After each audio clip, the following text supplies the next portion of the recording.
নমস্কার, আপনারা দেখছেন এখন দাসপুর বার্তা। বার্ষিক অনুষ্ঠানে প্রতিষ্ঠাতার আবক্ষ মূর্তির আবরণ উন্মোচন গঙ্গাপ্রসাদ উচ্চ বিদ্যালয়ে।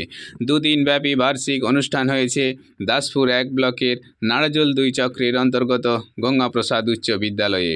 এই উপলক্ষে 27শে ফেব্রুয়ারি শুক্রবার বর্ণাঢ্য প্রভাত ফেরি সহ 1973 খ্রিস্টাব্দে এই বিদ্যালয়ের উল্লেখযোগ্য প্রতিষ্ঠাতা সম্পাদক ও শিক্ষক ফণীভূষণ করগুপ্তের স্থাপিত আবক্ষ মূর্তির আবরণ উন্মোচনের মাধ্যমে এই বিদ্যালয়ের ছাত্রছাত্রী, প্রধান শিক্ষক স্বপন কুমার সামন্ত সহ সহকারী শিক্ষক শিক্ষিকা মণ্ডলী, বিদ্যালয় প্রতিষ্ঠাতাদের অন্যতম উত্তরাধিকারী পুত্র কন্যা চন্দ্রাবতী সেনগুপ্ত সহ আরও অনেকে সামিল হয়েছিলেন।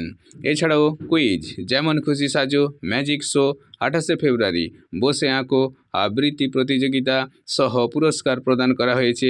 শিক্ষার্থীদের সাংস্কৃতিক অনুষ্ঠান ও নাটিকা পরিবেশন সহকারে বিদ্যালয়ের সভাপতি সমরেশ ঘোড়ইয়ের পৌরোহিত্যে শুভঙ্কর দণ্ডপাঠ, আলোক গণ, রামপদ সামন্ত, মুরারিমোহন চক্রবর্তী প্রমুখ বিশিষ্ট ব্যক্তিবর্গের উপস্থিতিতে সমগ্র অনুষ্ঠান সঞ্চালনায় ছিলেন শিক্ষক প্রশান্ত গোস্বামী।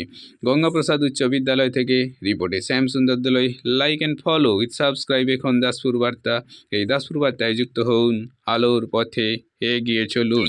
সর্বধর্ম সমন্বয়ের প্রতীকী সাজে ছাত্রছাত্রীরা ফুটবল খেলায় বিজয় লাভের ট্রফি, শিক্ষক খেলার অশোক দোলই, বিভিন্ন বিষয়ে খেলাধুলা, আবৃত্তি, নাচ গান ইত্যাদি রকমারি বিষয়ে শিক্ষার্থীদের পারদর্শিতায় পুরস্কৃত করা হচ্ছে। বিগত বছরগুলোর মতোই তারই কয়েক ঝলক এখন দাসপুর বার্তায় তুলে দিচ্ছেন বিশিষ্ট অতিথিবর্গ। প্রাপকদের হাতে সম্মাননা পুরস্কার।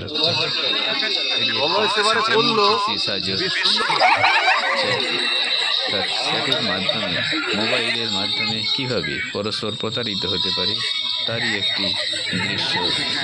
যেমন খুশি সাজো, এটি মাননীয় ফণীভূষণ করগুপ্তের স্মৃতিফলক। তিনি প্রতিষ্ঠাতা লগ্নে বিশেষ উদ্যোগী হয়ে এই বিদ্যালয় স্থাপন করতে প্রয়াসী হয়েছিলেন। তিনি যেমন ছিলেন চিকিৎসক এলাকার, সেই সাথে গঙ্গাপ্রসাদ প্রাথমিক বিদ্যালয়ের সহকারী শিক্ষকের পদেও আসীন ছিলেন। তাঁরই উত্তরাধিকারীদের সৌজন্যে বিশেষত কন্যা চন্দ্রা সেনগুপ্তের প্রয়াসে স্থাপিত হয়েছে এই মূর্তি। এই বিদ্যালয়ে